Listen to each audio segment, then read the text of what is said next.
dans Demain nous appartient, Angélique et Didier se déchirent tandis que Gilles débarque.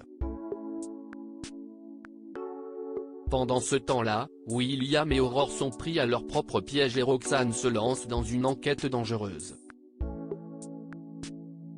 Lundi 31 juillet dans Demain nous appartient. À l'hôpital, Roxane et Sarah sont soulagées concernant la blessure superficielle de Violette.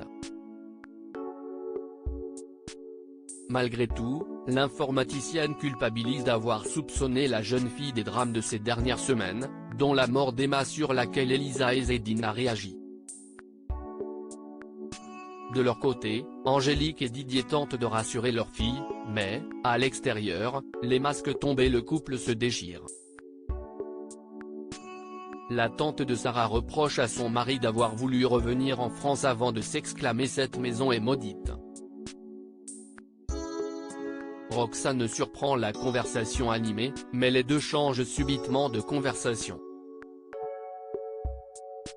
Au commissariat, un témoin a surpris quelqu'un fuir après l'attaque, tandis qu'une femme observe Angélique et Violette à l'hôpital.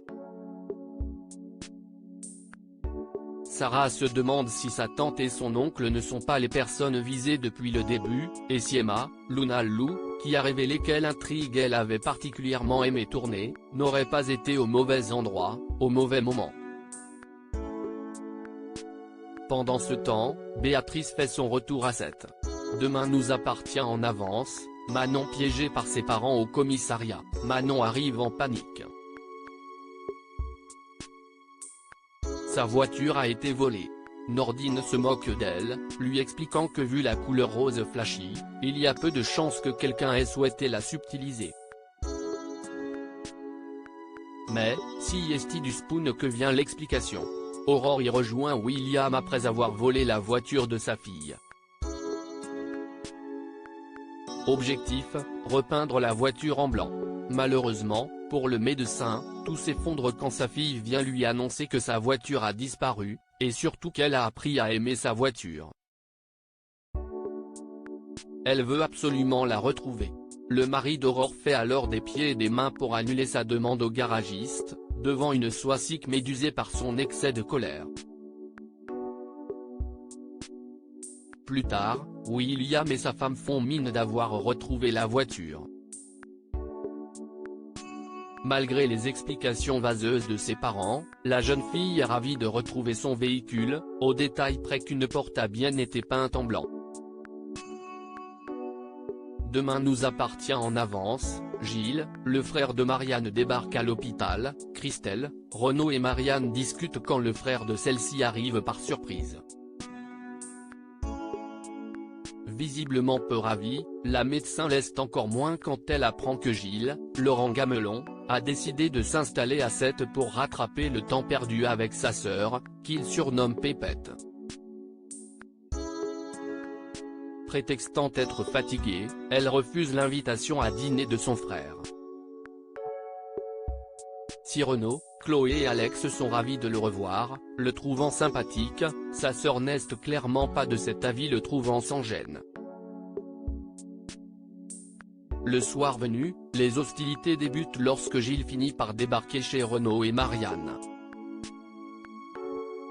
L'air de rien, et au grand dam de sa sœur, il réussit à se faire inviter à dîner et à loger, en attendant que les travaux de sa maison soient finis.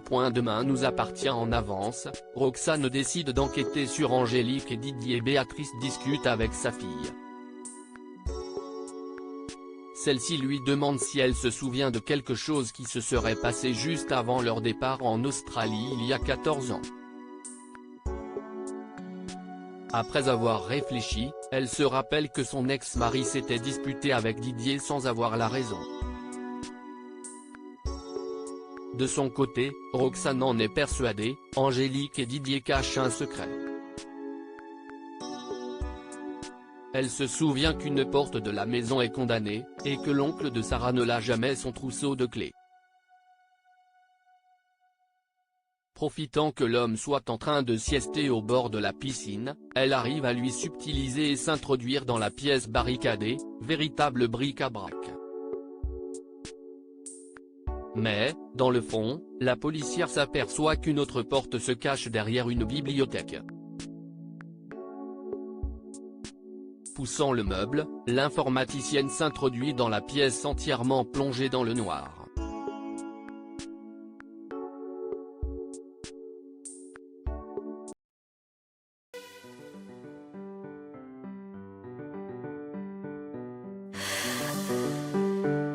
나